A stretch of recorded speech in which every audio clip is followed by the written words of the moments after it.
सबसे पहले मैं मेरे गुरुदेव भगवान के श्री चरणों में कोटि-कोटि नमस्कार करता हूँ। पूरे भारतवर्ष के सभी मित्रों को मैं हृदय से नमस्कार करता हूँ। मित्रों, आज इस वीडियो के माध्यम से जो मैं आपको बताना चाहता हूँ, वो है उत्तम संतान की प्राप्ति। हमारे देश के ऐसे-ऐसे महान हुए हैं, जिस ऋषि के आप दर्शन, ये भगवान परशुराम जी हैं और ये धन्वंतरी भगवान जी हैं। ऋषि हुए हैं, इन ऋषियों ने हमारे दुनिया के सबसे ज्यादा अगर हुई है हुई है परशुराम की। कलयुग में आज भी इस भगवान परशुराम की शक्ति इस तरह पे है, लेकिन समझने वाला समझता है, देखने वाला देखता है, क्योंकि हमारे पास जो वेद व्यास भगवान। अच्छा जी, ये देखो हमारे देश के 4 वेद, ये ऋग्वेद, अथर्ववेद और यजुर्वेद, और उसके बाद 6 शास्त्र। एक बागवट ऋषि हुए हैं हमारे, बागवट ऋषि ने ये ग्रंथ लिख रखे हैं, अष्टांग हृदय, अष्टांग संग्रह, 2 ग्रंथ लिखे थे।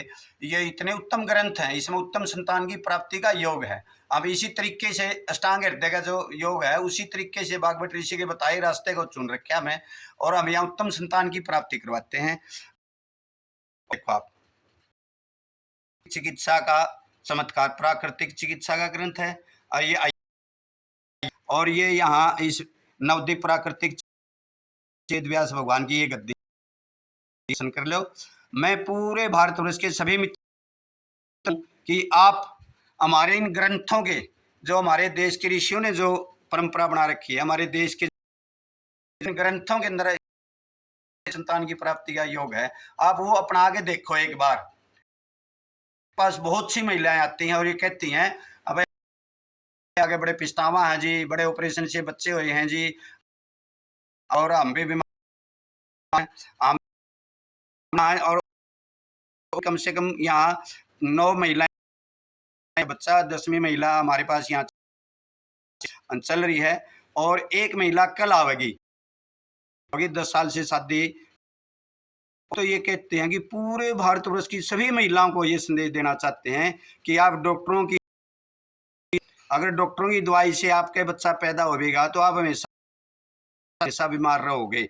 ये अनुभव हमारा है, हम तो आपको सावधान कर रहे हैं। मर्जी नवद्वीप प्राकृतिक चिकित्सा निरोग धाम पे विद यानी कि उत्तम संतान की प्राप्ति, आप उसको और फिर आप मां बनो, उत्तम होगी, मनचाही संतान होगी, और आप हमेशा स्वस्थ रहोगे, आपका बच्चा भी स्वस्थ रहेगा। मेरे पूरे भारतवर्ष को ये संदेश है कि आप हमारी परंपरा को अपनाओ, विदेशी परंपरा इस जहर को खा के बच्चे पैदा ना करो। हमारी जो परंपरा नहीं, वेद की जो परंपरा है, माँ प्रकृति की शरण में जाओ। और जिसने इस वीडियो को सुना ध्यान से, मैं खासकर ऐसी महिलाओं को हृदय से नमस्कार करता हूँ, ऐसे नौजवान साथियों को हृदय से नमस्कार करता हूँ। आज इस समय एक बार यहाँ आओ,